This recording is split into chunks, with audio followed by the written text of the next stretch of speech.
오늘 문화공감에서 만나볼 작가는 베일 속에 가려진 탐나의 역사를 그의 소설로 생생하게 되새겨내는 사람입니다. 소설이 배경이 된 모코의 나는 우리가 잊고 있었던 제주의 가슴 아픈 역사입니다. 모코는 제주에서 말을 기르던 원나라 몽골인들을 지칭합니다.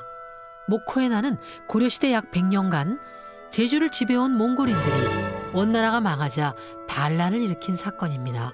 이 사건은 수많은 제주인들의 희생을 부른 참으로 비극적인 우리의 역사입니다.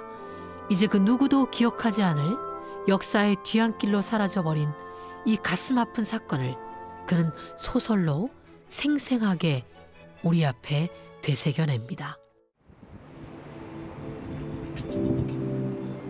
그는 왜 제주의 역사에 주목하고 그것을 소설로서 탄생시켰을까요?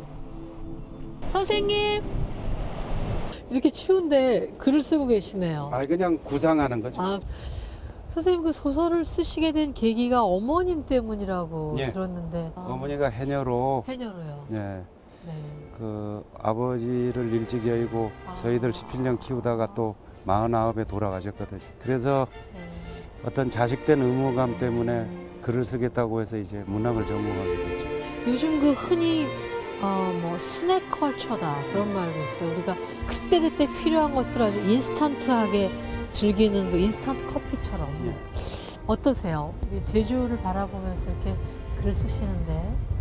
독자의 취향에 마냥 쫓아갈 수는 없지만 그렇습니다. 예, 또 독자를 겨냥하지 않는 작업이랑은 또 무의미하니까 그 둘을 좀 맞춰가는 게 어려움이 있겠죠. 네. 글쎄 제주 하면은 보통 관광지로 알려져 있지만 사실은 제주민들의 삶 또는 아픔 또는 그 인고 뭐 이런 것들이 좀 잘 드러나지는 않는 것 같아요. 지금 불어오는 바람처럼 모진 그 제주의 역사를 선생님 소설에서 이렇게 녹여내셔서 만남이 기대가 됩니다. 예. 비양도가 선연하게 보이는 제주 서북 쪽의 겨울 해변을 걷고 있으니 이 평화롭고 아름다운 풍경이 언제나 변함없이 지속되어 왔던 것 같지만 우리가 잊고 있던 아주 오래전 피로 물든 격전지가 바로 이곳이었다고 하니 아득한 기분이 듭니다.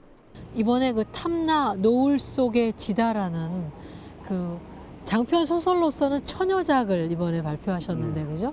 우리가 그 역사 속에서 잊혀져 있고 그다음에 중앙사에서 잊고자 하는 탐나의 그 몰락에 대한 이야기입니다. 그 중에 이제 가장 어떤 획을 긋는 사건이 몽골의 그 모코와 그다음에 탐나민들이 결합돼서 연합체를 구성해 가지고 고려 정부와 대항한 그런 사건입니다. 역사는 모코의 난을 고려말 있었던 원나라 모코들의 반란으로 기술하고 있지만 우리는 작은 의문을 가지게 됩니다. 그 사건이 모코와 탐나민들의 고려에 대한 자주, 자존, 자립의 의지를 천명하는 항쟁은 아니었을까요? 바로 그런 의문입니다.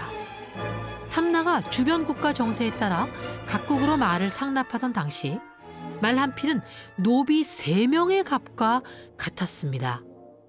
그만큼 귀했던 제주의 말을 차지하기 위해 원나라와 명나라 그리고 고려 간의 갈등은 날이 갈수록 심화되었고 그 정점을 찍은 사건이 바로 모코의 난인 것입니다. 그 사건을 아까 모코라는 것은 무엇을 의미합니까? 모코라는 것은 그 몽골에서 네.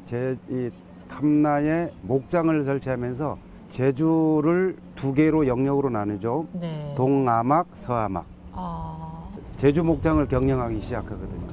몽골이요? 예, 그때 파견된 관리가 모코입니다. 몽골인들은 그들에게 말은 분신 같은 존재입니다. 약 40년간의 항쟁 끝에 고려가 사실상 몽골의 속국이 되면서 몽골인은 제주의 말을 관리하기 시작했습니다. 근데 이제 그 모코들이 오면서 100년 동안 제주민하고 혼인 네. 또는 뭐 이런 관계로 인해서 사실은 반몽, 반탐나인들이 많이 생겨나요. 네. 그 세력이 이 모코인 안에 어떤 힘이 됐을지도 모르죠. 그 당시 이제 탐나 왕국 이게 1300년대. 네, 1380년대죠. 네네네. 중원에서 본다면 원과 명이 네. 이제 교체기가 되고 네네. 우리 반도로 본다면 고려에서 조선으로 넘어가는 그 기점, 네, 네. 그 소용돌이 속에 이제 목호인환이 있는 거죠. 아, 그렇군요. 국민왕이 두 번, 세 번 네, 네. 계속 이제 어떤 억압을 행사하지만 여기서는 이제 그 이상 응하지 않거든요. 아. 그러니까 이제 약 2만이 넘는 전국에 있는 수군들을 다 동원해서 이제 저쪽 네. 이 비양도를 중심으로 네, 해서 저 부양도로.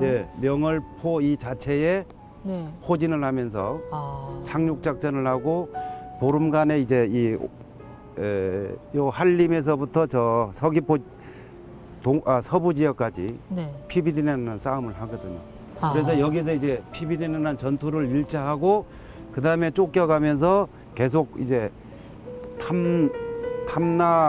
탐나인들과 몽골인이 연합 세력들이 이제 결국 쫓겨가고 목호인환을 쓰긴 했지만 사실 그 이면에 두고 싶었던 것은 제주 4.3이었어요. 네. 선생님께서 지금 여기 부제를 다신 대로 이 목호인환은 고려의 사삼이었다. 네. 말씀을 쭉 들으면서 이 탐나 노을 속에 지다라는 이 소설 속에 있는 그 내용 중에 우리 선생님 한 구절만. 제일 그래도 애정을 갖고 쓴 게 사실은 석진리와 그 개똥이 어멍이 그 마지막 장면이거든요. 네, 범섬에서 네, 네. 조용히 따라 웃었다. 그리고 둘은 조용히 술잔을 비웠다. 또시 받읍서 첫 잔은 우리가 만난 인연이 잔이된 홈은 이 잔은 당신을 서방으로 모시게 된 행복이 잔이유다. 건허게 인역도 받아. 첫 잔은 인역을 만나게 해준 신에 대한 감사의 잔이된 홈은 이 잔은 나 각시가 되어주고 나 아들을 낳아준 인역 은혜에 보답하는 잔이라. 그 마지막 술잔을 나누고 그 다음 아내를 참하고 난 다음에 네. 자기 스스로가 이제 자기- 범섬에서 뛰어내리는 그런 네. 모습으로 그려내는데 절벽에서 뛰어내리는 상황이 노을이 지는 상황하고 연결이 네. 돼가지고 탐나는 비록 노을 속에 지지만 진 해는 반드시 떠오르거든요. 다음에. 아, 네. 그래서 그런 어떤 여운을 남기는 그런 제목을 붙여본 겁니다. 역사는 역사가의 펜 끝에서 끝나는 것이 아니다. 이야기꾼의 상상과 입담을 거쳐야 비로소 역사가 완성되는 것이다.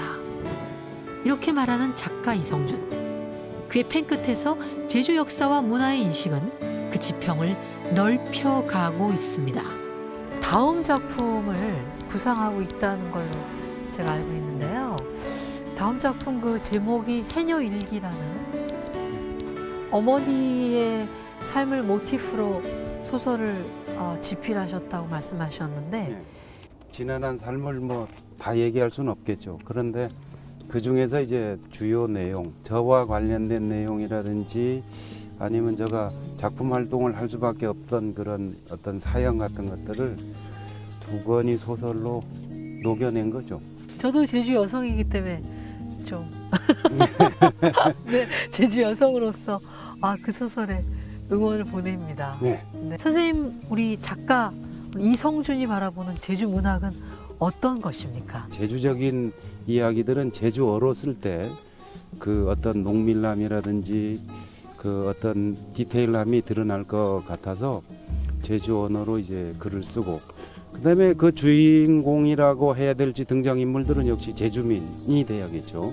아픔과 질곡과 서러움 속에서 꿋꿋하게 자기 삶을 살아가는 제주민의 이야기가 돼야 되겠고 셋째는 제주에서 태어나고 성장하면서 그 제주의 문화라든지 어떤 의식을 충분히 알고 있는 사람이 아니면 제주 문학을 표현하기가 좀 어렵지 않겠느냐. 네. 그래서 그 세 가지가 충족이 될 때 저는 제주 문학이라고 감히 얘기하고 싶습니다. 그래서 그런 견지에서는 우리 제주 문학이나 제주 문화도 이런 이주민들의 어떤 그 흡입 그런 부분도 상당히 우리가 포용해야 하지 않을 수 없는 그런 그 시점에 와 있다 이런 생각이 드는데요. 어떤 바다와 대륙을 같이 묶는 그런 어떤 그 관점에서 본다면 제주는 하나의 허브고 네.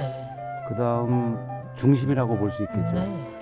그게 이제 현대적인 관점에서 본다면 이제 흡수하고 융합하고 하나의 문화로 비벼내는 거겠죠. 근데 분명한 것은 그 비벼내는 문화 중에서 우리 것이 빠져나가고 외래 것만을 무조건적으로 따르거나 무비판적으로 수용을 한다면 우리 거는 결국 사라져 버리겠죠. 네. 그래서 그게 우리 거를 보호하면서 또는 보존하면서 같이 묶이는 그런 문화가 바람직한 문화가 아닐까 싶습니다. 네. 그 제주의 핵심 가치인 제주어와 제주의 삶과 제주인이라는 이 삼자의 가치, 이것이 결국 핵심의 코어 가치로 여전히 존재하면서 새로운 제주 문화 융성의 시대가 또 선생님의 소설을 통해서 아름답게 열려가기를 기대하겠습니다. 예.